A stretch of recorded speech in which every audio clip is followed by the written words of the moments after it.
Hey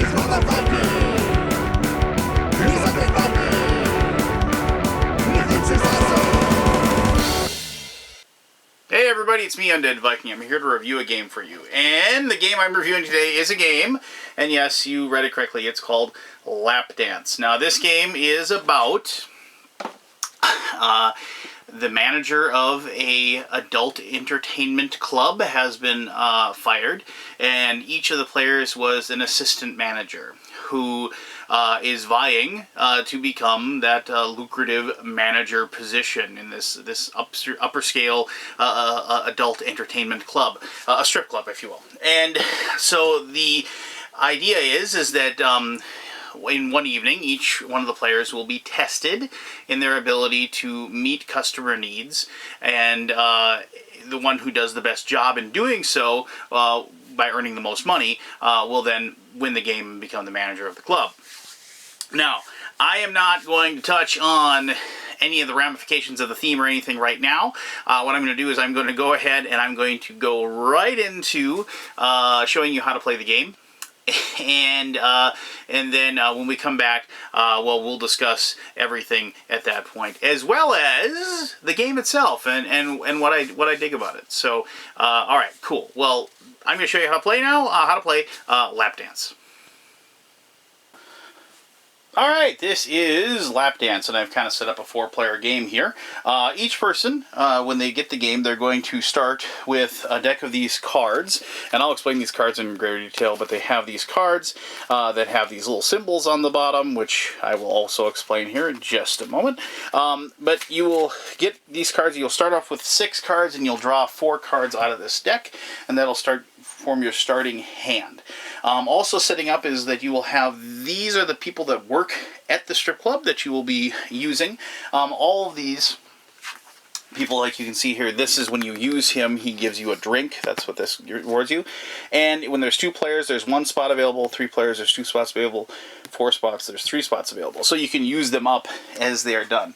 And so in some of them, like don't give you something like, don't give you like a drink or something. Like Alfonso, the accountant, will let you re-roll a die, the one that's locked or kept. Like Monica, the stage manager, will give you a dancer, and Vladimir, the bouncer, it allows you to cancel an event card that targets you. So if somebody tries to affect you, you can use him to stop that from happening. And Jerry, the floor manager, allows you to draw a special card, and these are the special cards over here, and I'll explain those in just a little bit. So each person will get, like they're starting 6 cards, I said, we'll just draw 4 here, and I'll just add them to the cards that I have, like so. And at the beginning of the game, you draw 5 customers, and you can see here's the 5 customers that you're going to have, and that's the 5 rounds. So we start off, we have the bride, then we're going to the geek, the federal agent, the groom, and Joe Stallion, and that's the people that we're going to have. So I drew my 4 extra cards, and it looks like with my 4 extra cards, I got a couple of events, and you can see they're events because they have a little lightning bolt up here, and I also got looks like I got the Love Doctor, which you can see is a dancer over here. And we also got a bachelor party, which is like you can see this is like a special service. That's what that little token means. But anyway, so we start off with our first person and the first customer, and this is the bride. And the bride says, during this round, event cards cost 1 favor token in order to be played. At the beginning of the game, each player starts with 2 favor tokens, and they start with $3.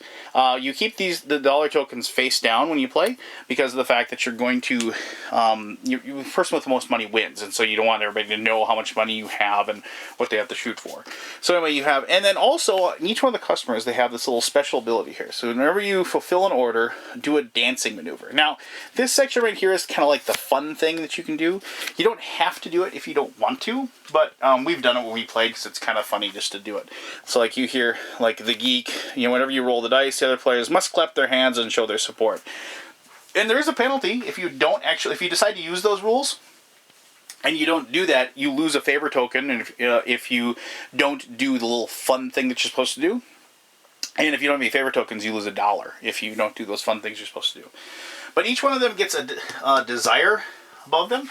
So the bride will get this, and you can see these are the different symbols that you can play from your cards, or that you can earn from over here, like using these spots on the board, the locations, or the employees that you can activate, and you can see what they want. And so don't look at this part just yet. Just look at this side over here. So the bride likes both male and female dancers. She likes liquor and she likes presents. So you're gonna look at your deck of cards, and what happens is that this will get turned over, and then you have a certain amount of time. You get to look through your deck, and you get to find 4 cards that you're going to play that are going either events or cards that are going to satisfy one of those 4 symbols. And so, like, you could play the Latin Cupid, and we don't have a drink that can affect, but we could play 2 of him, and these are the rewards that we'll get when we use that particular thing. We'll get a dancer and a die. So we're looking for 4 cards. You don't have to use 4 cards if you don't want to. But cocktails, that won't work, and that won't work. This is so we could use, if we wanted to, we could use 4 different dancers, because we can use a member card, and it'll give us 2 dice. So let's just do that. Let's go ahead and we're going to use Teddy, the dancer, Sexy Martina, and the Latin Cupid, and the member card. Now, everybody else at the same time is going to be scrambling for their cards, and whoever puts their cards down first, and you can place up to 4. You can place 1 if you want. Whoever gets them down first can go ahead and take the lowest number available, and then so on and so forth as that goes. So if you play like Galaxy Truckers, it's kind of the same thing. Not obviously a completely different theme, but kind of the same thing. If this should run out, then whoever hasn't put their cards down has to put down the cards that they have currently in their hand, what they've decided, and they have to stick with those. And then the cards are handed out randomly to whoever didn't finish up their cards. But let's just say like we got our cards down first, and so we're the first, so we turn these over and we show what we have. Now, if we have any event cards, we could play those. And then you start with a person with 1, they play an event card, the next person plays an event card, and so on and so forth, and it goes around. So, like if I had played like They Owe Me, I could turn that over, I get to draw 2 cards, and I get a die. So, because right now we're trying to get as many dice as we can, because the dice will allow us to, fulfill this stuff over there. Or, like you could say like Temptation, get a favor token, get a die. And some of the events actually will affect other players and mess with them a little bit. And a lot of those are actually over here in Jerry the Floor Manager. So we'll go ahead, and we have these 4 cards, and so we get a die with this one, because that matches. We get an automatic dancer result. We get 2 dice. So we have 2 dancer results, and we're going to get 4 dice. So you automatically get 2, but we're going to take 4 extra dice. And when you roll these are the symbols that you're looking to get over here. So like there's dancer symbols, drink symbols, and so on and so forth. And so when you roll these, then you can re-roll up to, if you want, but if you get these, if you get these little like star symbols, those are locked, and you can't use them anymore. So in this case, I rolled 3 dancer symbols, and I rolled this, which is 2 times the drinks, or 2 times the cigars there. And so then I can look at this results, and I can try to see what I can build off of that. Now, it should be noted that you can re-roll, but you normally have to keep a die, but we've already kept these 2, obviously, so we can re-roll if we want to, but you have to keep at least 1 die. When you roll these star symbols, you do get a bonus. So, like, if you get 2 of them at the end, let's draw a card, 3, and so on and so forth, like that. If you somehow get, like, all 5, get 5 of them, you get to re-roll all of those symbols like that. But, like, you can use Alfonso the Icon, like I said, and allow us to re-roll. We could put one of our favorite tokens there, and that would allow it. And notice, this is the first player's turn as they're doing all their actions. The other players have to wait until this first person's done. So that allows us to re-roll one of these. So we're going to re-roll that. Maybe we get this. And I could, if I wanted to, I could say, well, that's a lot of dancers. I'm going to re-roll these 2 dice along with that one and see what I get. Well, it didn't work out too well. I still got those 2, but I did get a little bit better. And if you remember correctly, with the cards that I played, I have 2 dancer results already. So, with the 2 dancer results, I have 3 dancers. I have those, and I have that. So, I can look at this, And this is where the game gets a little bit tricky, because you kind of have to add up like the things that you have. So I could actually get, because of the 2 dancers, and I have at least 1 drink here, and I have 2 of those. So what I could do then is I could fulfill this bottom row, which is going to give me $3. It's going to give me 2 extra cards, and it's going to allow me to take one of the cards that I played, and I'm going to place it back into my hand. Now I'm going to go ahead and do that.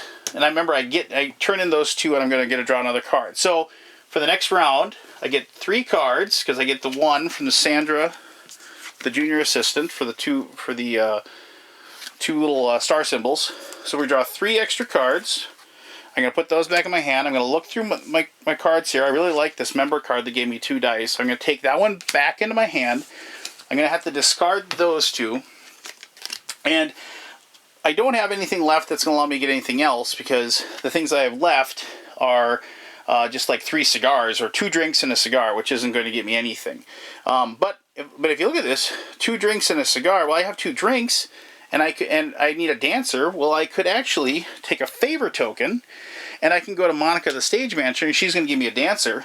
So then I'm going to get that. So I'm going to get another card, another $2, plus that 3 for 5 total. That's not a bad round, actually. So take another card in my hand, and I'm going to take the $5, and I'm going to go ahead and I'm going to put that with my money, take those and keep those in my cards. I have my hand of cards now, and we have that one that I kept, and we'll go ahead and put these in the discard pile over here. And then we go on to the next player, who's going to do the same thing, trying to build up what they can with their favorite tokens and what have you. After all is said and done, you take all the favorite tokens off the board, you return the dice back over to the pile, and then you get rid of the bride because the customer's gone.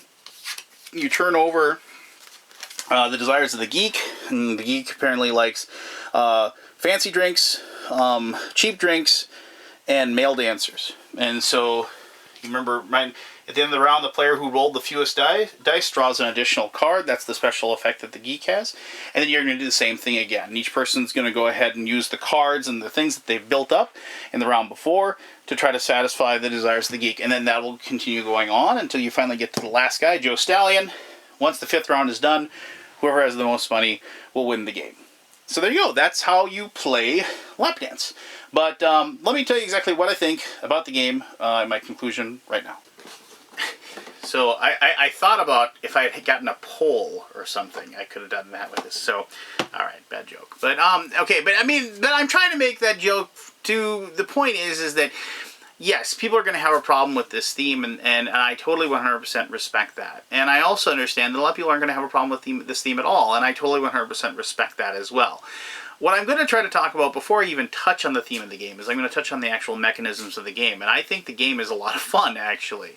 I like the whole aspect of having your hand of cards and having to figure out which cards you're going to play to satisfy the needs of the customer, and then turning those into these dice. And then all along the way, you're kind of just using the different resources that you have available to you, your cards, and also those favor tokens, and trying to kind of bounce them back and forth. I've played a lot of games like this where you're spending the favor tokens to get more back. You're spending different cards that you have to get more cards back, things like that. And it's this weird balance that I enjoy. The game is actually one of the more difficult games I've ever played. I mean, I'm not going to put it up. I shouldn't say one of the more difficult medium weight games I've ever played. There's a lot of medium weight Euros out there, and this is a Euro. This is a total Euro game that hits on all cylinders for me because of the different card play and the gotcha card play, and plus the fact that you're using dice. This theme could have been anything, and I would have really enjoyed this game a great deal.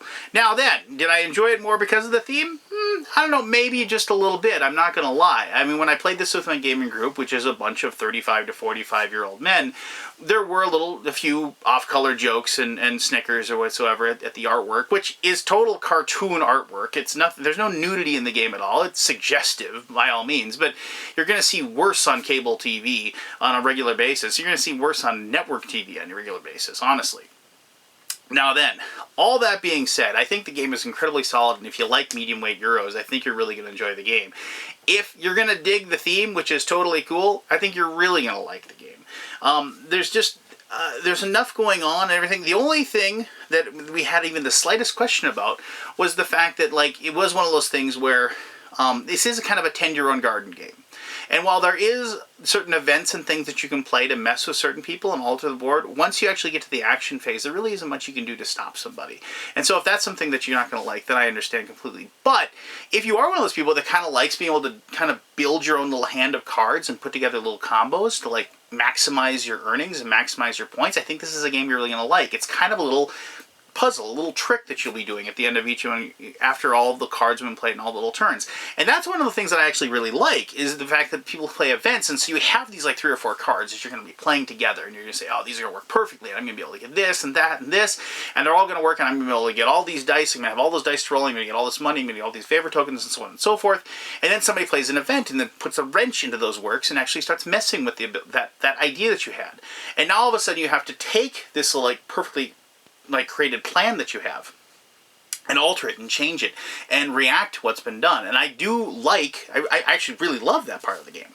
Now then, all that being said, yes, this game is about a strip club. It is about running an establishment where people go and these places exist, obviously. People go to these places and they pay money to see people take off their clothes and admire them for their naked bodies. Now, and both male and females. And the designers went to great lengths to make sure that, you know, this isn't just about women or isn't just about men. And now, if you have a problem with that, if you think the strip clubs are horrible or you find them disgusting or whatever, that's I completely 100% understand why somebody would have that mentality. I personally don't much care for them. I've been to a few in my life, and it's not that I don't admire the beauty of a naked woman. It's the fact that I don't really like spending $10 for a bottle of beer. And I guess I never really I'd much rather interact with a person on a more personal basis than just to be looking at their skin and admiring them for that. And I know that it makes it sound like I'm kind of an old fuddy-duddy, and that's just my personal opinion. Now then, all that being said, I personally dated a stripper for a really brief period of my time in my early 20s, and she was a very, very nice lady. And it really, her career choice for the few months that we saw each other really didn't bother me at all. It wasn't one of those classic situations where working my way through college, or, you know, she didn't, you know, she came from a bad childhood and that's what she had to do. No, it was just a person in her mid-20s who was an attractive woman who had decided that she wanted to make money this way, and she made a good living doing it. And I didn't begrudge her that for choices or anything like that. I mean, she's just a person getting through life. Now then, all that being said, going back to the whole thing, I understand why people are going to have a kind of weird gut reaction to this, and I totally 100% respect that. And in a way, I do think that the game itself is going to be ignored by people that would really enjoy it because of the theme. And I don't ascribe to the whole idea is like, oh, well, there's war games out there and that's about killing people, but nobody has a problem with that. It's not the same thing. And it's apples and oranges. And you have a point to a certain degree of that argument, but it really isn't valid, in my opinion. I mean, it's and that's just society, and that's just what it is. In a more perfect world, people would be more open about sexuality and about nakedness and whatever, and people would just accept it for its beauty. It wouldn't put some sort of perversion to it. And in a perfect world, there wouldn't be a very real problem of people objectifying men and women for their looks and not seeing them for the people that they are. And you can, and I can see people drawing the line, and I'm laughing, but I mean, I'm trying to like be kind of offhand a little bit here. I don't want to, I can see people drawing a line towards places that, strip clubs in general, do give, you know, a almost like complacence, if you will, or an okay to society, because it's okay to look at women and just see them for their body and nothing else. And it's okay, and I understand that, and I do believe that there is something to that. But I do believe, by and large, the vast majority of people that do frequent a place that was depicted in this game do so because it's an adult entertainment and something that they enjoy, and they have women in their life that they love and respect, and in a way they love and respect the people that they're going to watch as well, because of the fact that they respect the fact that they've made that choice to do this for money. And it's and bottom line is, and I know this is kind of also just like all relative and kind of a cop-out, nobody's going to make anybody buy this game. Nobody's going to walk over into your game room, shove it into your game shop. Here, get that. You're gonna own this and you're going to play it. That's not going to happen. The people that are going to be interested in this game are going to buy it and they're going to play it and they're going to have fun with it. Or they won't have fun with it. Maybe they'll say it was a waste of their money. And the people that have a problem with the theme aren't going to buy it as well. And that goes for any game out there that people have a problem with the theme. A very good friend of mine, a very good reviewer friend of mine, got a review copy of a game that, now when I got it, I didn't even think anything of it. And, but it was about people, elderly people that were mentally addled. And I played the game, and I wasn't impressed with the game, really, by any means. And I mentioned the game to my friend, and he said, I got that game and I threw it away. And I said, why? And he said, I have people in my family that suffer from Alzheimer's, and that game is about older people not knowing who they are and not recognizing, you know, what's going on around them. And I found it really distasteful and horrible. And I was like, wow, I couldn't possibly ever have drawn the line just because I didn't have that personal reflection. I realized it. And that's totally cool that this friend of mine was like, yeah, screw that game, and he threw it away and got rid of it. And I respected that 100%. And for anybody who sees this and says this game is disgusting and horrible, people should throw it away, I respect the hell out of that, because you have your own personal reasons and you have your own personal thoughts and feelings about that. But I respect the people also who see this game and go, yeah, I really want to play this game because it sounds like a hoot. And I respect the hell out of them as well. So, all that being said, bottom line, the game is fun. And I've had a lot of fun playing it. I like the mechanisms, I like the card play, I like using the dice, and I just like the whole... It does tell a story, and the story, yes, is a little puerile and is a little childish, but I'm playing a game, and I'm playing a game with my buddies, and we all kind of accepted the fact that these are cartoon people, and we're running a cartoon strip club. And for all those reasons, it was a heck of a lot of fun, and we enjoyed ourselves a lot. So, if you have any questions or comments or commentary or whatever, I'd love to hear from you as far as your opinions about the game, what you know about it, what you think about it. And yeah, and I'll try to answer those as best ability, and I'll be more than willing to answer or elucidate further on my opinion about this type of game if you so desire. So if you post those, I'll be more than willing to speak up and share my opinion with you as well. But hey, let's be nice about it, you know, because hey, everybody's opinion matters, right? Right. Alright, so thank you as always for taking the time to watch this video. I greatly appreciate it. And until next time, this was Undead Viking telling you to have yourself one heck of an awesome day. Alright, bye-bye.